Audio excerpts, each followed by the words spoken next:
Hello everyone, it's Daniel of Wines by Jennifer, and welcome to the final installment, day 5 of your 5 Days to Expert Wine Taster.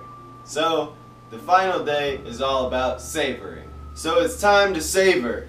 It's all about sitting back and reflecting on what you've just experienced. You'll take all the sensory information that you've just gathered and boil it down to the most important thing. Do you like the wine?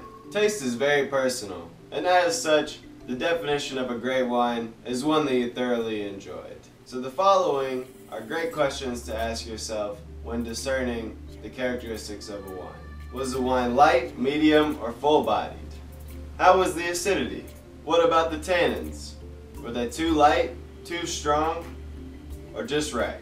Another great question is what was the leading flavor? Some wines will be fruit-forward, while others will be very earthy. Here at Wines by Jennifer, we like to give a full minute of savoring before we decide whether we like the wine or not. So here are some great questions or things to go over in a timeline fashion when evaluating a wine. So in the first 15 seconds of the minute of savoring, the sweetness and the acidity are two things to evaluate, and they'll both hit you pretty much right off the bat. In the second 15 seconds, the fruit should become more pronounced and the weight of the wine will be much more apparent. You can also start to think about food pairings for the wine. In the third 15 seconds, the acidity and the fruit should start to balance.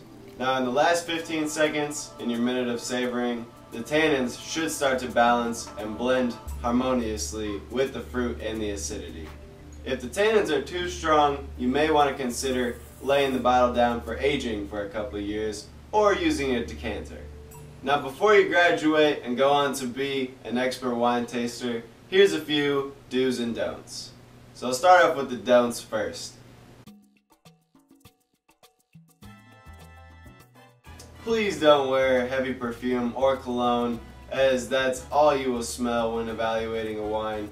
And like we talked about in day 3, smell is a very vital component of the wine tasting process. Don't eat super hot or spicy foods, as this will cloud your judgment and wreck your taste buds for the day. Another thing to avoid is drinking orange juice or grapefruit juice immediately before tasting.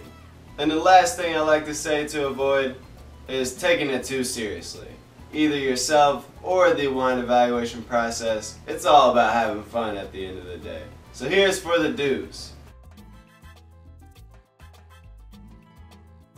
Last but not least, cleanse your palate if possible with cheese, bread, water, crackers, anything that's available in between trying wines, and even throughout the same wine.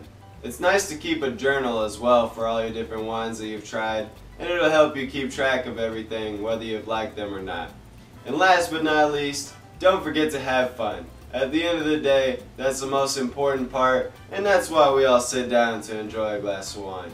You can read all you want and watch all the videos, do all your research, but at the end of the day, you really need to be trying a bunch of wines if you're going to become an experienced wine taster.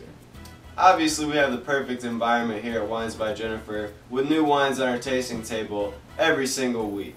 So 6 wines every week, even if you made it to just a couple of those in a year, that's a good start on your way to experiencing and expanding your wine horizons. Thank you guys for watching. If you made it all the way through the series, congratulations on your graduation.